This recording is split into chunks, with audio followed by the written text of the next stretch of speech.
Good morning students.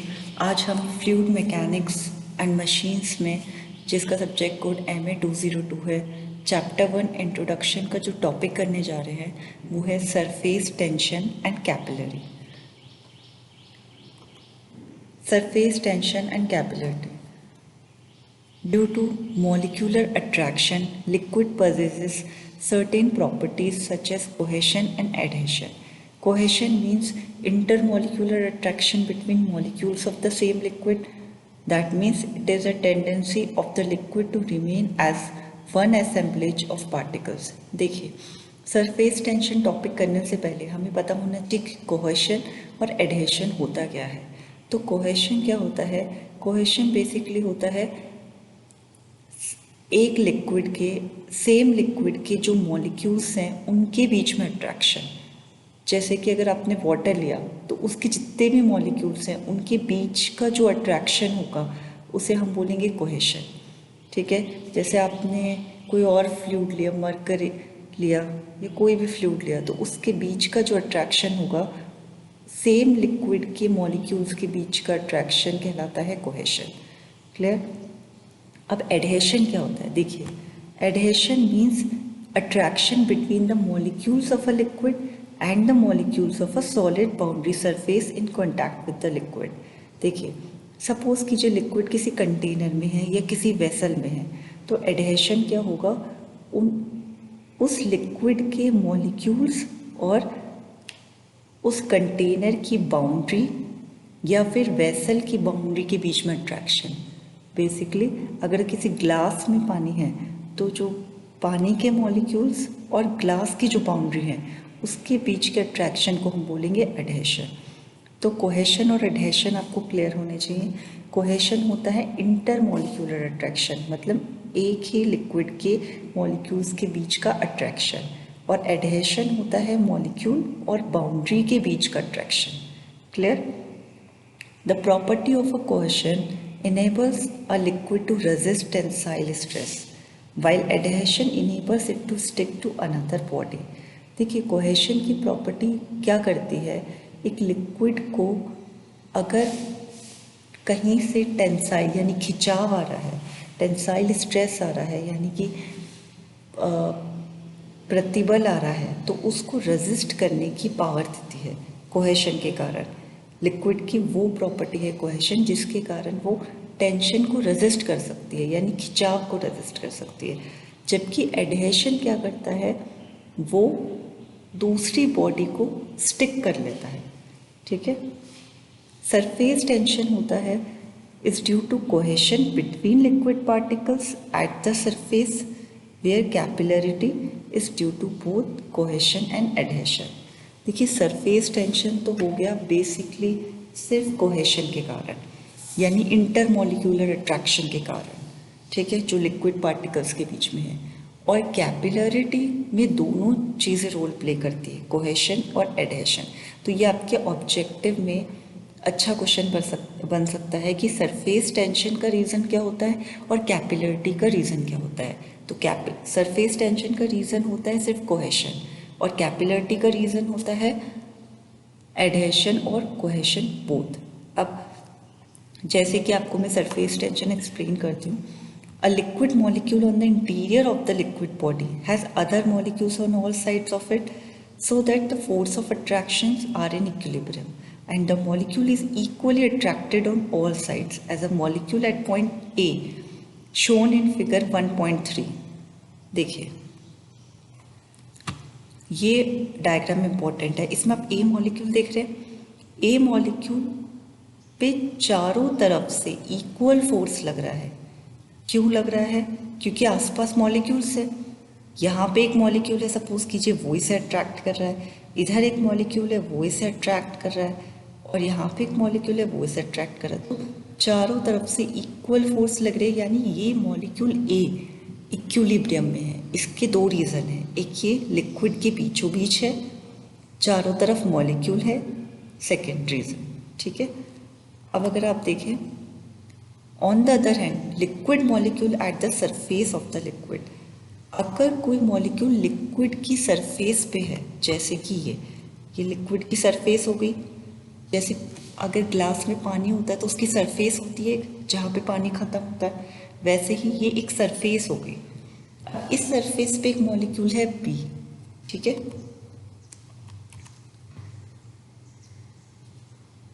On the other hand, a liquid molecule at the surface of the liquid, that is at the interface between a liquid and a gas. देखिए, अगर liquid से बाहर निकलेंगे तो बाहर atmosphere आ गया, यानी gases हो गई, ठीक है। As at point B does not have any liquid molecule above it, and consequently there is a net downward force on the molecule due to the attraction of the molecules below it. This force on the molecules at the liquid surface is normal to the liquid surface, apparently owing to the attraction of liquid molecules below the surface. A film or a special layer seems to form on the liquid at the surface, which is in tension and small loads can be supported over it. तो देखिए इसमें क्या बोल रहा है ये कि B molecule है, बी मॉलिक्यूल लिक्विड की सरफेस पे है। बी मॉलिक्यूल अगर लिक्विड की सरफेस पे है तो इस मॉलिक्यूल के ऊपर कोई मॉलिक्यूल नहीं है। इस सरफेस लिक्विड सरफेस ख़त्म होती क्या हो गया, एटमॉस्फेयर आ गया, यानी गैसेस है। तो बेसिकली यहाँ पे कोई मॉलिक्यूल नहीं है, ठीक है। मॉलिक्यूल कहाँ है, बी के नीचे, लेफ्ट राइट, यानी इन तीनों जगह मॉलिक्यूल है, इसलिए इन पे एक फोर्स लग रहा है जो कि इसको खींच रहे हैं, ठीक है। तो नेट ये इक्विलिब्रियम में नहीं है। First of all B molecule equilibrium में नहीं है क्योंकि इसमें इस तरीके से चारों ओर फोर्स नहीं लग रहा। क्यों नहीं लग रहा, सेकेंड थिंग, क्योंकि बी के ऊपर कोई मॉलिक्यूल नहीं है। बी के ऊपर क्या आ गई, बाउंड्री आ गई, ठीक है। या बी के ऊपर आप कह सकते हैं लिक्विड खत्म हो गया तो यहाँ पे गैस आ गई, ओके। अब थर्ड, नेट फोर्स कहाँ लग रहा है, बी पॉइंट पे, बी मॉलिक्यूल पे नेट फोर्स लग रहा है डाउनवर्ड, यानी नीचे की तरफ। इसका मतलब क्या हुआ, अगर बी मॉलिक्यूल पे नीचे की तरफ फोर्स लग रहा है नेट, इसका मतलब ये इस सरफेस को नीचे की ओर खींच रही है। बी मॉलिक्यूल पूरी लिक्विड सरफेस को नीचे की ओर खींच रही है, ठीक है। देखिए इसका मतलब ये भी हुआ कहीं ना कहीं कि इस सरफेस पे इसी तरीके के बहुत सारे मॉलिक्यूल होंगे जो कि इस पूरी सरफेस को नीचे की तरफ खींचेंगे, यानी कि इसके अंदर एक टेंशन क्रिएट करेंगे, एक खिंचाव क्रिएट करेंगे। तो इसी को हम बोलते हैं सरफेस टेंशन, ठीक है।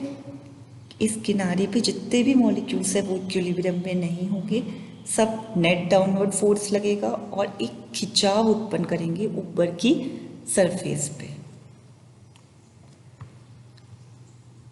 यानी एक स्पेशल लेयर और एक फिल्म फॉर्म कर देंगे, ठीक है, एट द सरफेस, जो कि टेंशन में रहेगी, विच इज इन टेंशन, खिंचाव भी हो रहा है, and small loads can be supported over it, और उस फिल्म पर या उस सरफेस पे छोटे छोटे लोड्स को सपोर्ट किया जा सकता है क्योंकि वो जो सरफेस है वो खिंचाव में है।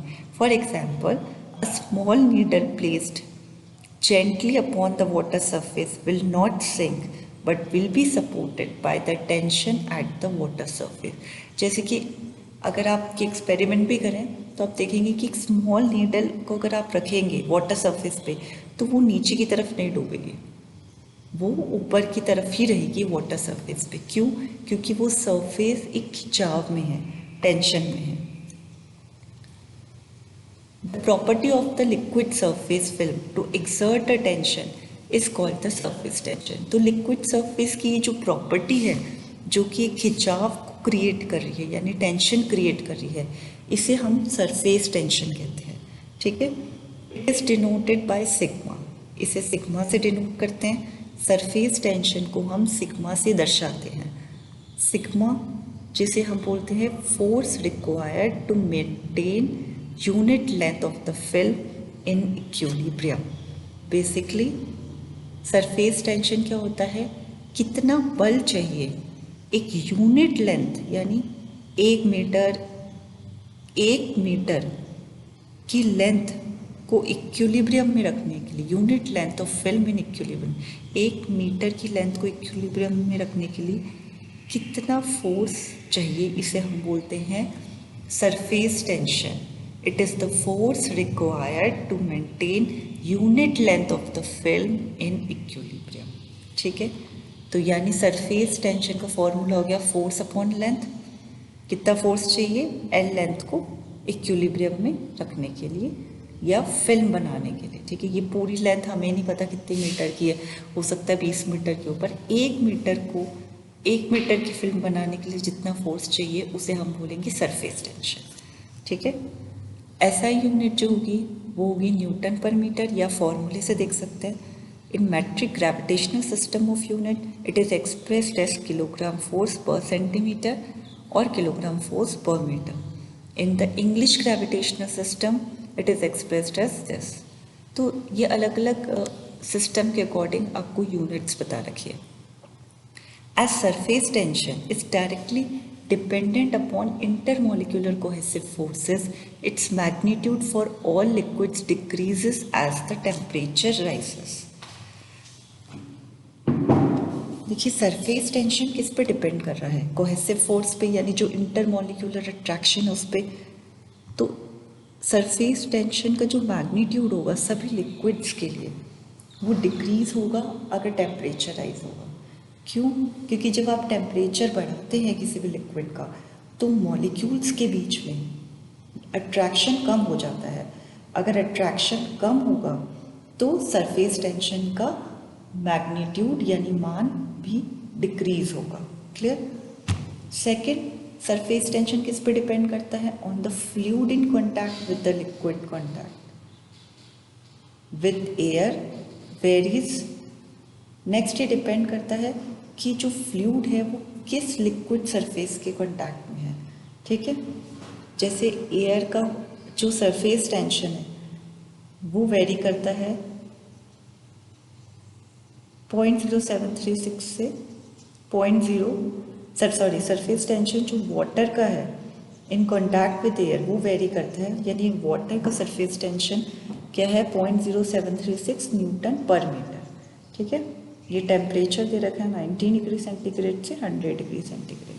जो मोर ऑर्गेनिक लिक्विड्स हैं उनका सरफेस टेंशन दे रखा है 0.0206 न्यूटन पर मीटर.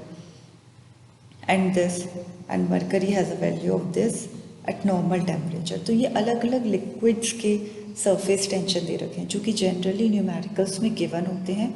अदरवाइज आपको वाटर का तो सरफेस टेंशन याद होना चाहिए, क्योंकि कई बार वो एज्यूम करते हैं कि आपको ये पता है, तो कई बार क्वेश्चंस में गिवन भी नहीं होता. ठीक है, तो ये है सरफेस टेंशन. अब जैसे सरफेस टेंशन के एग्जांपल्स आप देखें, क्योंकि वो एक फिल्म क्रिएट कर देता है सरफेस पे, तो कोई भी चीज़ रह सकती है. जैसे जो वाटर ड्रॉप होती है वो स्फेरिकल शेप कैसे ले लेती है, ड्यू टू सरफेस टेंशन, यानी नेट डाउनवर्ड फोर्स लगता है, खिंचाव होता है, तो वो एक शेप ले लेती है जिसे हम बोलते हैं ड्रॉप्स. रेन ड्रॉप का भी यही रहता है. जैसे लीफ पर अगर आप देखें बारिशों में जो पेड़ पौधे होते हैं उन पर वाटर ड्रॉप्स आके रुकती हैं, तो उसका रीज़न भी क्या होता है, सरफेस टेंशन, क्योंकि वो एक फिल्म बन जाती है उस पर. ठीक है, क्योंकि बाउंड्री पे होते हैं वो जितने भी आपके ड्रॉप्स बाउंड्री पे होते हैं, तो नेट डाउनवर्ड फोर्स के कारण यानी खिंचाव के कारण एक फिल्म को क्रिएट कर देते हैं. जैसे कि ये वाटर सरफेस पे एक इंसेक्ट बताइए, एक इंसेक्ट कैसे रुक गई है वाटर सरफेस पे, इसका रीज़न भी कहीं ना कहीं क्या है, एक फिल्म जो क्रिएट हुई है, एक सरफेस टेंशन जो सरफेस पे क्रिएट हुआ है उसके कारण उसे सपोर्ट मिल रहा है कि वो डूब नहीं रही और एक जगह रुकी हुई है. नेक्स्ट अब हम पढ़ेंगे pressure intensity inside a droplet. उससे पहले एक हम रीड कर लेते हैं इसमें. The effect of surface tension is illustrated in the case of droplet as well as liquid jet. When a droplet is separated initially from the surface of the main body of liquid, then due to surface tension there is a net inward force exerted over the entire surface of the droplet. which causes the surface of the droplet to contact from all the sides and result in increasing the internal pressure within the droplet. The contraction of the droplet continues till the inward force due to surface tension is in balance with the internal pressure and the droplet forms into sphere, which is the shape for minimum surface area. The internal pressure within a jet of liquid is also increased due to surface tension. The internal pressure intensity within a droplet and a jet of liquid in excess of the outside pressure intensity may be determined by the expression derived below. तो basically इसमें ये बताया है कि अब हम surface tension, तीन चीज़ों की सरफेस टेंशन के बारे में पढ़ेंगे या उनकी प्रेशर इंटेंसिटी क्या होती है। किन के बारे में? एक तो ड्रॉपलेट, सिंपल ड्रॉप या रेन ड्रॉप बोल सकते हैं आप इसे, सेकेंड लिक्विड जेट और थर्ड सोप बबल। ठीक है, तो जैसे कि अगर हम एक ड्रॉपलेट कंसीडर करें आर रेडियस का, जिसका इंटरनल प्रेशर है P, जो कि बाहर की प्रेशर इंटेंसिटी से ज़्यादा है। अगर ड्रॉपलेट को हम दो हाफ में कट करें, देखिए जैसे कि ये ड्रॉप लिए मैंने, इसको कट कर दिया तो इसका एक हाफ ये हो गया। इसमें हम निकालेंगे कि एक हाफ पे कितना फोर्स लग रहा है, कितना बल लग रहा है। तो देखिए जो pressure intensity on projected area, ये है प्रोजेक्टेड एरिया जो आपको एरो दिख रही है, ये पूरा एरिया जो हॉलो है वो कितना है πr²। ठीक है, और टेंसाइल फोर्स किस पे होता है? सरफेस पे, यानी इसकी सरकमफेरेंस कितनी है? 2πr, तो उस पर सरफेस टेंशन कितना हो गया? σs। अब अगर आप देखिए P मल्टीप्लाई बाय πr², जो प्रोजेक्टेड एरिया था उस पर प्रेशर इंटेंसिटी है P, इतना प्रेशर लग रहा है, और सिग्मा क्या है? सरफेस टेंशन, ये किस पे लग रहा है? सरकमफेरेंस पे। तो P कितना हो गया? 2 सिग्मा बाई r। तो ये इक्वेशन इंडिकेट करती है internal pressure intensity increases with the decrease in the size of the droplet. अब अगर हम r को डिक्रीज करेंगे, यानी ड्रॉपलेट का साइज डिक्रीज करेंगे, तो बेसिकली क्या होगा? ड्रॉपलेट का साइज डिक्रीज करने पे जो प्रेशर इंटेंसिटी है वो इंक्रीज होगी, क्योंकि आप देख सकते हैं P किस पे है? डायरेक्टली डिपेंडेंट है, P डायरेक्टली डिपेंडेंट है सरफेस टेंशन पे और इन्वर्सली प्रोपोर्शनल है R पे। तो pressure intensity inside the droplet कितनी होगी? 2 सिग्मा बाय R, जहाँ पे सिग्मा है सरफेस टेंशन और R है रेडियस। ये आपका हो गया प्रेशर इंटेंसिटी इनसाइड अ वाटर ड्रॉपलेट। ठीक है, ये देखिए इन्हें हमने इक्विलिब्रियम में करने के लिए इक्वल किया है। ये डेल्टा P जो ड्रॉपलेट है वो 2 सिग्मा बाय R आ गया, पर बेसिकली ये क्या होता है? प्रेशर जो इनसाइड लग रहा है माइनस जो प्रेशर आउटसाइड है, और इसमें भी जो इनसाइड प्रेशर होता है वो ज़्यादा होता है आउटसाइड प्रेशर से। फिर है pressure intensity inside a soap bubble. देखिए सोप बबल के अंदर अगर प्रेशर इंटेंसिटी निकालनी है तो इसमें है a spherical soap bubble has 2 surfaces in contact with air. ये क्लियरली है कि सोप बबल की 2 सरफेस होती है, one inside and other outside. ठीक है, इसलिए यहाँ पे 2 सिग्मा लिया है, क्योंकि सोप बबल की 2 सरफेस होती है। 2 सिग्मा इंटू 2πr, बाकी बिल्कुल सेम रहेगा। Each one of which contributes the same amount of tensile force due to surface tension. As such, on a hemispherical section of a soap bubble of radius r, the tensile force due to surface tension is equal to 2 sigma. However, the pressure force acting on the hemispherical section of the soap bubble is same as in the case of droplet, and it is equal to this. Thus equating these two forces for equilibrium, we have this. ठीक है, P multiply by πr² और 2 sigma multiply bye 2πr। तो ये आपका हो गया। देखिए ये तो बिल्कुल वही रहेगा जो प्रोजेक्टेड एरिया का था, अगर आप इसमें भी देखें, बट सोप बबल के अंदर क्या होती है? यहाँ पर भी एक और लेयर होती है। तो एक तो ये हो गई अंदर वाली और एक हो गई बाहर वाली। तो सरफेस टेंशन इसका सिग्मा हो गया, बाहर वाले का 2 सिग्मा हो गया। सॉरी बाहर वाले का भी सिग्मा हो गया, तो sigma plus sigma 2 sigma multiply by 2 pi r, और ये आपका प्रोजेक्टेड एरिया है वो यही रहेगा, ये अंदर वाला pi r square multiply by this. ठीक है, तो इसका आ गया आपका pressure intensity inside the soap bubble 4 sigma by r. अब अगर हम लिक्विड जेट की बात करें, तो consider a jet of liquid of radius r, length l and having internal pressure intensity P in excess of outside pressure intensity. If the jet is cut into two halves, then force acting on one half will be those due to pressure intensity on the projected area, which is 2RL, and the tensile force due to surface tension acting along the two sides 2L. These two forces will be equal and opposite for equilibrium and hence we have. तो देखिए, जैसे कि हमने अभी droplet पे करा, फिर soap bubble की प्रेशर इंटेंसिटी निकाली, वैसे लिक्विड जेट की इंटेंसिटी निकालेंगे। हम ज़्यादातर सबको क्या कर रहे हैं, कट कर रहे हैं और एक हाफ की प्रेशर इंटेंसिटी निकालेंगे। यानी आपको पूरे सोप बबल की प्रेशर इंटेंसिटी निकालनी, तो आप क्या कर देंगे, अब जैसे कि इसमें एक हाफ की निकालने के लिए आपने सबसे पहले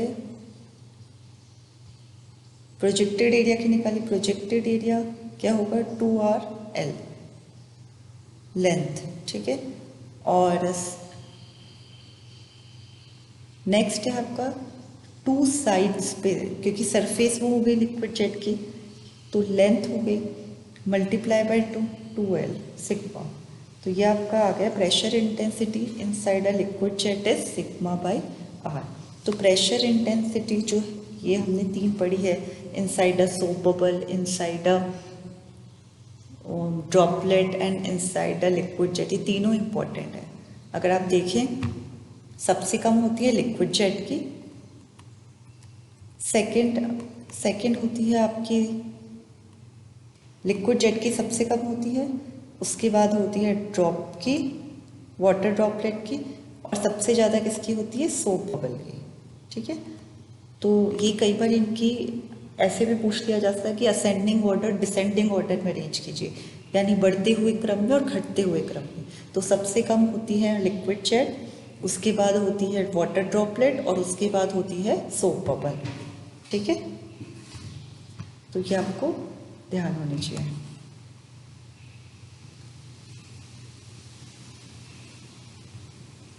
ये आप इनका कंपैरिजन, इनको एक टेबल बना के लिख लेंगे तो आपको इजी रहेगा।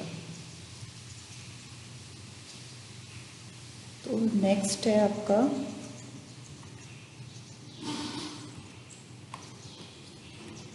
कैपिलरिटी क्या होता है। कैपिलरिटी जैसे कि हमने बताया आपको कि सरफेस टेंशन क्या होता है, सरफेस टेंशन तो होता है कोहेशन के कारण, कैपिलरिटी दोनों के कारण होता है, कोहेशन और एडहेशन। तो if molecules of certain liquid possesses relative greater affinity for solid molecules, or in other words the liquid has greater adhesion than cohesion, then it will wet a solid surface with which it is in contact and will tend to rise at the point of contact, with the result that the liquid surface is concave upward and the angle of contact theta is less than 90 degree, as shown in figure 1.4. For example, if a glass tube of a small diameter is partially immersed in water, the water will wet the surface of the tube and it will rise in the tube to some height above the normal water surface with the angle of contact being 0. देखिए, अगर adhesion cohesion से ज़्यादा है तो क्या करेगा, वो surface को वेट कर देगा। जैसे कि इसमें कहा है, हम फिगर देख लेते हैं। इस फिगर के अंदर आप देखें, अगर हम ग्लास ट्यूब कैपिलरी राइज है,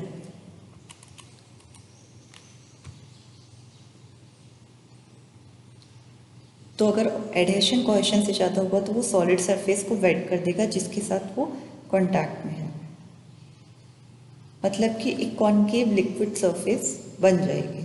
ठीक है, जैसे अगर ग्लास ट्यूब स्मॉल डाया की अगर हम उसे इमर्स करते हैं वाटर में, तो क्या होगा कि वो उस ट्यूब का सरफेस वेट हो जाएगा और पानी उस ट्यूब के अंदर कुछ हाइट तक जाएगा। ये आप करके भी देख सकते हैं, बहुत इजी है कि आपने वाटर लिया और उसमें ग्लास ट्यूब इमर्स की, तो आप देखेंगे वो ग्लास ट्यूब कुछ हाइट तक भर गई, ठीक है, और उसने उस वाटर ने उस ट्यूब की सरफेस को पूरा वेट कर दिया, और वो ट्यूब के अंदर जिस हाइट तक बढ़ी है वो आप देखेंगे, ठीक है।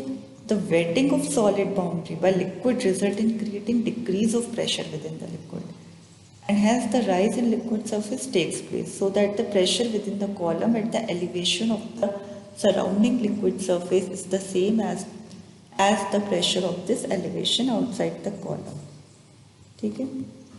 तो देखिए ये आपका है कैपिलरी राइज और ये कैपिलरी डिप्रेशन। कैपिलरी राइज में आपको क्या मिला है, कॉन्केव सरफेस मिला है, ये ग्लास ट्यूब एच हाइट तक भर गया, ठीक है। तो ये जो H है वो कहलाएगा आपका कैपिलरी राइज। इसमें यही सब लिखा है, आप एक बार इसको रीड कर लेंगे। ये थ्योरी भी थोड़ी इंपॉर्टेंट होती है, इसलिए मैंने इसको आपका थ्योरी का पार्ट काफ़ी लिया है इसके अंदर। On the other hand, if any liquid there is if for any liquid there is a less attraction for solid molecules, or in other words the cohesion predominates, then the liquid will not wet the solid surface and the liquid will depressed at the point of contact, with the result that the liquid surface is concave downward and the angle of contact is greater than 90 degree। देखिए अगर suppose कीजिए कहीं पे cohesion dominate कर रहा है तो क्या होगा, वो कॉन्केव डाउनवर्ड होगा, जैसे कि इसमें यहाँ पे कोहेशन डोमिनेट कर रहा है, एडहेशन डोमिनेट नहीं कर रहा, तो कॉन्केव डाउनवर्ड हो गया, यानी कैपिलरी डिप्रेशन अकर होगा।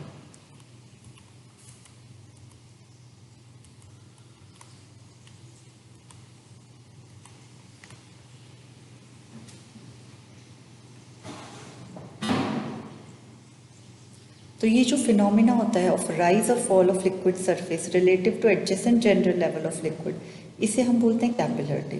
According to the rise of liquid surface is designated, जो राइज होता है उसे हम बोलते हैं कैपिलरी राइज, और जो लोअर होता है उसे हम बोलते हैं कैपिलरी डिप्रेशन। क्योंकि ये एक हाइट देता है कैपिलरी राइज और कैपिलरी डिप्रेशन, तो इसे हम मीटर या mm ऑफ लिक्विड में मेजर करते हैं, ठीक है, SI सिस्टम में, और मैट्रिक सिस्टम में हम सेंटीमीटर और mm ऑफ लिक्विड में मेजर करते हैं, ठीक है, और इंग्लिश सिस्टम में इंच और फिट में, क्योंकि ये एक हाइट है।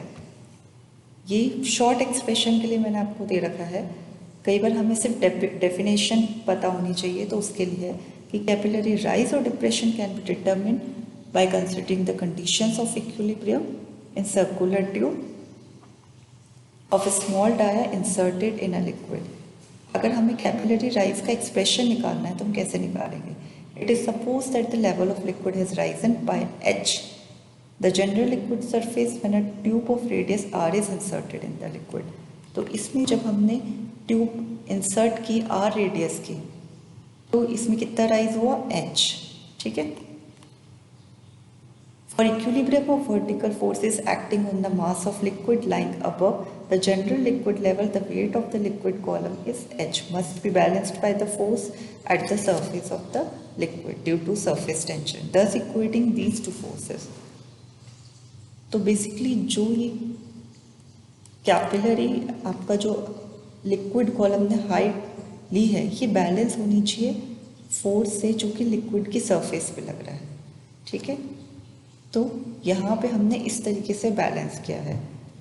अब यहाँ पे देखिए 2πr सरफेस हो गई, सिग्मा सरफेस टेंशन हो गया, कॉस थीटा हमने लिया है क्योंकि थीटा कैपिलरी राइज में एक एंगल ऑफ कांटेक्ट बनता है। तो W क्या है यहाँ पे, specific weight of water, S है स्पेसिफिक ग्रेविटी जो भी लिक्विड आप लेंगे, थीटा है contact angle between the liquid and the tube. तो एक्सप्रेशन ऑफ कैपिलरी राइज आपका हो गया H is equal to 2 sigma cos theta upon SWR। इसमें ये सब गिवन है, ठीक है। तो ये आपका कैपिलरी राइज का एक्सप्रेशन हो गया, दोनों इम्पॉर्टेंट है। अगर आप देखिए ये एंगल ऑफ कॉन्टैक्ट है, एंगल ऑफ कॉन्टैक्ट बता रखा है लिक्विड और जो भी आपकी बाउंड्री है ग्लास ट्यूब की उसके बीच में। यहाँ पे भी एंगल ऑफ कांटेक्ट बता रहा है। अब यहाँ पे आप देखिए ये 90 डिग्री से कम है कैपिलरी राइज के केस में, और कैपिलरी डिप्रेशन में जो एंगल ऑफ कांटेक्ट है वो 90 डिग्री से ज़्यादा है। ठीक है,